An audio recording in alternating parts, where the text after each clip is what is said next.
എനിക്ക് നിന്നെ പോലെ മുക്കണ്ട ആവശ്യമുണ്ടീ ഞാൻ പുറത്തത്ര എനിക്ക് ഇവിടെ അന്തസ്സായിട്ട് പുറത്തിറങ്ങി പണിയുണ്ട്. എനിക്ക് നിന്നെ പോലെ ഇത്രയും വൃത്തിയായിട്ട് കളി കളിക്കണ്ട.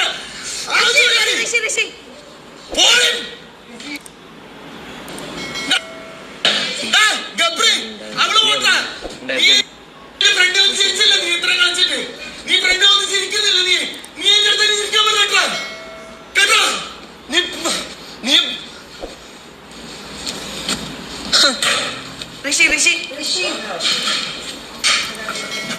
ഞാൻ മേലെ എന്റെ ഫ്രണ്ട് വന്ന് ചിരിക്കാൻ എന്തെങ്കിലും ചെയ്തോണ്ടാ നീ രണ്ടും കൂടി തീർന്നടാ. നീ പുറത്തിറങ്ങി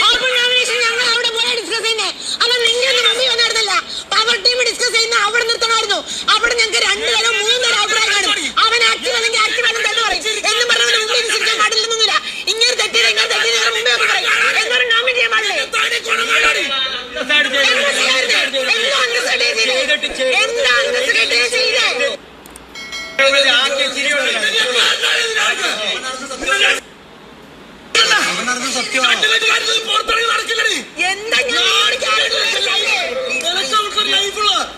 വാഴ പോലെ വാഴ മരവാഴ പുറത്തിറങ്ങി നടക്കുമ്പോട്ടാ നിന്റെ കുടുംബം ആലോചിച്ച് കളിച്ചു. നീയൊക്കെ എന്റെ പുറകെ കുത്തി ഫ്രണ്ട് തിരിച്ചോണ്ടല്ലോ.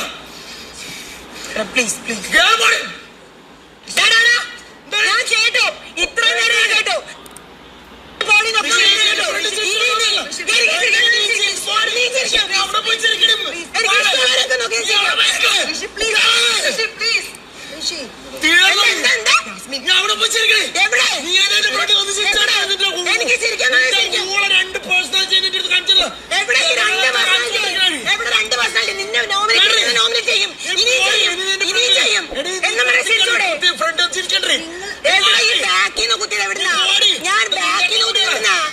പുറത്തിറങ്ങി നടക്കണ്ടേ എന്ത്? പക്ഷെ നിങ്ങൾ രണ്ടുപേരുണ്ടല്ലോ നീ എന്തോ ഈ പറയുന്നേ? നീ പറയുന്നത് നീ സ്വയം ആലോചിക്ക്. നിന്നെ നോമിനേറ്റ് ചെയ്തോടെ? നിന്നോട് ചിരിക്കുന്ന മീഡിയം എന്ന് പറഞ്ഞ് നോമിനേറ്റ് ചെയ്യണ്ടേ? നിന്നെ പിടിച്ചിരുത്തണോ? തിരിച്ച് കാലൊക്കെ നിൽക്കണം. എനിക്ക് അറിഞ്ഞൂടാ. പറഞ്ഞതിന്റെ മനസ്സിലായെങ്കിൽ പൊക്കോ. ജനങ്ങൾ മനസ്സിലായിരുന്നു. ജനങ്ങൾക്ക് മനസ്സിലായിട്ടേ എന്താണ് പറഞ്ഞതിന്റെ പൊരുൾ ജനങ്ങൾക്ക് മനസ്സിലായിട്ടുണ്ട്. അന്തസ്സായിട്ട് നേർക്ക് തരാൻ 2 പേഴ്സണൽ കാണിച്ചാണല്ലോ. എടാ നിന്നോട് ചിരിക്കുന്നോ അല്ലെങ്കിൽ നിന്നോട് സംസാരിക്കുന്നോ പറഞ്ഞ് നിന്നെ നോമിനേറ്റ് ചെയ്യാൻ പാടില്ലേ? നിന്നെ നോമിനേറ്റ് ചെയ്യണമെന്ന് പറയാൻ എനിക്ക് പാടില്ലേ? നമ്മുടെ ടീമിന്റെ അകത്ത് നിൽക്കേണ്ട ന്യൂസ് പോയി പറഞ്ഞു, അത്രേ ഉള്ളൂ. ഞങ്ങളുടെ അത് ഗ്രൂപ്പിൽ ഡിസ്കസ് ചെയ്യുന്നത് പബ്ലിക്കായിട്ട് പറയുന്നത് വ്യത്യാസമുണ്ട്. അത് ഞങ്ങളുടെ ഇഷ്ടമാണല്ലോ. നിന്നോട് ചിരിക്കുന്ന പറഞ്ഞ് നിന്നെ നോമിനേറ്റ് വെച്ചിട്ട് അവനോടല്ല എഴുതിക്കാവുള്ളത്. എടാ നിന്റെ പറയും എന്നെ നോമിനേഷൻ ചെയ്യടി. നീ ഡയറക്റ്റ്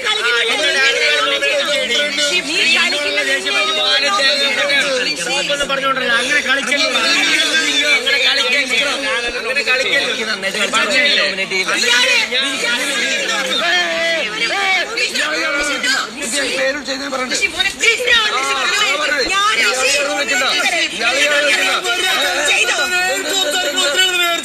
നീ ബാക്കി ഒന്ന് കുത്തിട്ട് നിന്റെ അടുത്ത് സംസാരിക്കുന്നില്ല. കുത്തിയിട്ടില്ല ഋഷി. നീ ഒന്ന് ഇരുന്ന് നീ ഇപ്പൊ കഴിഞ്ഞ അടുത്ത് പറഞ്ഞു. ഞാൻ ബാക്കിന്ന് കുത്തിയിട്ടില്ല ഋഷി. നീ അത് പറയല്ലേ? നീ അത് പറയല്ലേ? ഞാൻ ബാക്കിന്ന് കുത്തിയിട്ടില്ല ഋഷി. ഞാൻ നിന്റെ ബാക്കിന്ന് കുത്തിയിട്ടില്ല ഋഷി. ഞങ്ങൾ ഇതൊന്നും ഉദ്ദേശിച്ചല്ല ഋഷി എന്ന് പറയുന്ന മനസ്സിലാക്ക. നാട്ടുകാരൊക്കെ കാണണ്ടേ നോമിനേഷനല്ലേ ഋഷി? ഋഷി നീ ഇത്രയും പറഞ്ഞിട്ട് പോലും നീ ആയോണ്ടാ കേട്ട് നിൽക്കുന്നേ. ശ്വാസം പുറത്തു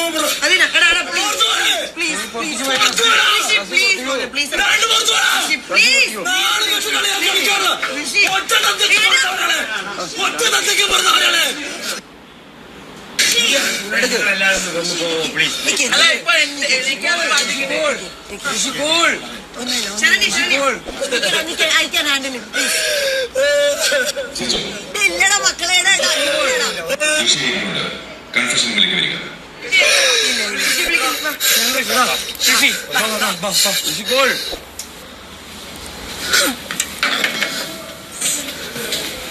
അവനെങ്ങനെ ഇത്രയും റിയാക്ട് ചെയ്യണേ? നീ എന്നെ വിളിച്ചൊക്കെ കേട്ടോ? ആ? നീ എന്നെ വിളിച്ചതൊക്കെ കേട്ടോ?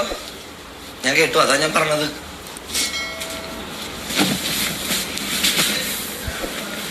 കരയില്ലേ? അവൻ എവിടുന്ന പുറമേന്ന് കുത്തിയെ? ഞാൻ അതിന് തന്നെ ഞാൻ എന്താ അവനോട് റിയാക്ട് ചെയ്യാത്തെ? അതെന്നെ പറഞ്ഞേക്ക് നീ കേട്ടോ? ഞാൻ കേട്ടു. നിന്നെ അത്രയും പറഞ്ഞില്ലല്ലോ. അല്ല, എന്നെയും പറഞ്ഞിട്ടുണ്ട്. എന്നെ ഓൾറെഡി അവിടെ പുറത്ത് എല്ലാവരുടെയും മുമ്പിൽ വെച്ച് പറഞ്ഞു. അവന് ഓവർ റിയാക്ട് ചെയ്യണത്, അത് വിട്.